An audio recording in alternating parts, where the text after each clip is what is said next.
What's up, everyone? Welcome back to another episode of the Community Corner podcast. I'm Arnav. And I'm Nikhil, and today we're going to be taking a deep dive into the environmental and economic consequences of climate change and how businesses and financial institutions are adapting to this ever-changing landscape. Yeah, so climate change is a defining challenge of our time, right?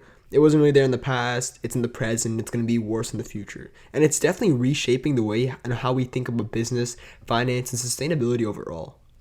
For sure. So why don't we begin this episode by explaining to our viewers, the environmental consequences of climate change. Why is this topic important, Arnav? Yeah, so climate change brings an array of challenges, right? And so we're seeing more and more frequent and severe weather events, from hurricanes to wildfires, forest fires due to global warming. And so these events disrupt the supply chains and infrastructure, which causes extensive damage and economic losses to these businesses. For sure, and I think, the impact of these changes is wide-ranging, right? It affects, not only the insurance sector, but also the businesses across various industries, especially the businesses that it's directly affecting. You mentioned the wildfires, if that gets out into the urban areas and, starts affecting the businesses, or even affects, farming, agriculture, all these things, right? There's a lot of direct consequences that can come from it. 100%, yeah. And it's all about the economic implications, right? It's not just about climate change and its impact. We've been known this. But how does it actually affect the businesses? And how are they navigating this? For sure. I think that there's a lot of ways that, they're responding to climate change and impact, right, on their operations and things like that. So businesses are really beginning to realize that addressing climate change isn't just about the corporate social responsibility. It's just a matter of survival at the end of the day. They're adopting sustainability measures like investing in renewable energy, optimizing supply chains for resilience, developing climate change adaptation strategies. The list is really never ending. 100%. I think a really prominent example of this is a prominent example of a company leading in sustainability is Unilever, right? They've set ambitious environmental targets, reducing waste and greenhouse gas emissions across their operations. And so this not only minimizes their environmental impact, but also kind of enhances their reputation, which attracts environmentally conscious consumers and investors. Especially with this younger generation being more environmentally driven, it kind of builds that sense of base and personalized brand awareness with the younger generation, which boosts revenue and growth overall. Yeah, definitely. Really just the brand images is really something that's improved whenever a business has sustainable practices as well that's reducing climate change. And one thing that's important to note is the financial sector is also equally affected by climate change. It's something that's often overlooked, I feel like.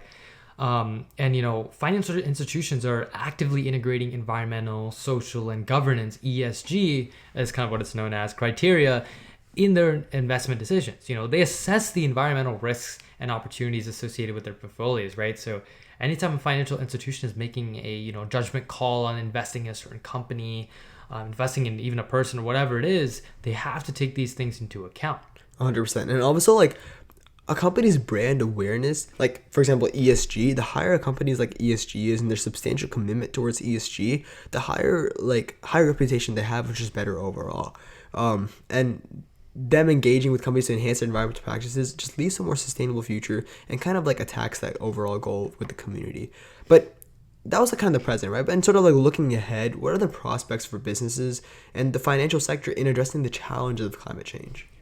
Yeah, I think overall there's several, challenges as well as opportunities, right? There's really both sides to it. And I think the transition really to a low carbon economy offers many innovation opportunities, such as clean energy technologies and sustainable agriculture. And it really opens the door to new, essentially, industry sectors, right, that weren't previously available, maybe 100, 200 years ago.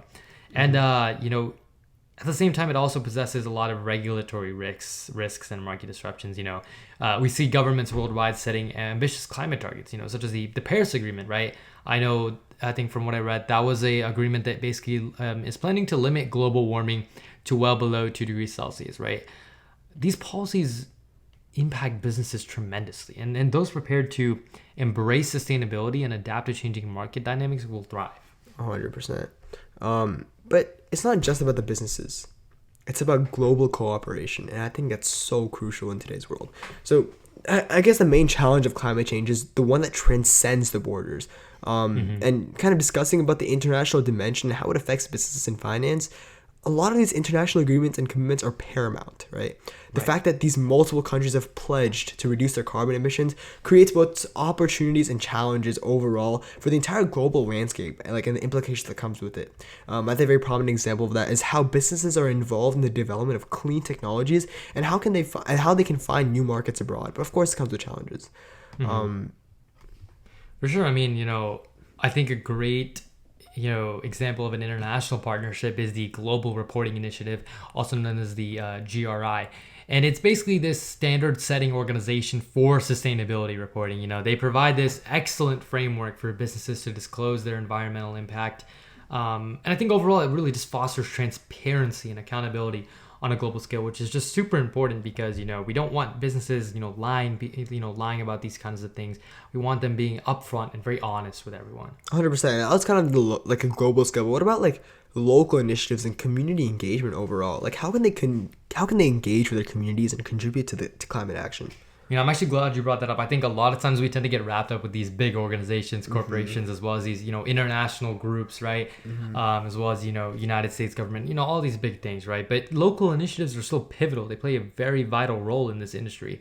Businesses can collaborate with local governments as well, to as well as their communities to reduce emissions, as well as supporting environmental projects, right? A prime illustration is the cooperation between a solar company and a local community to establish a solar farm, right?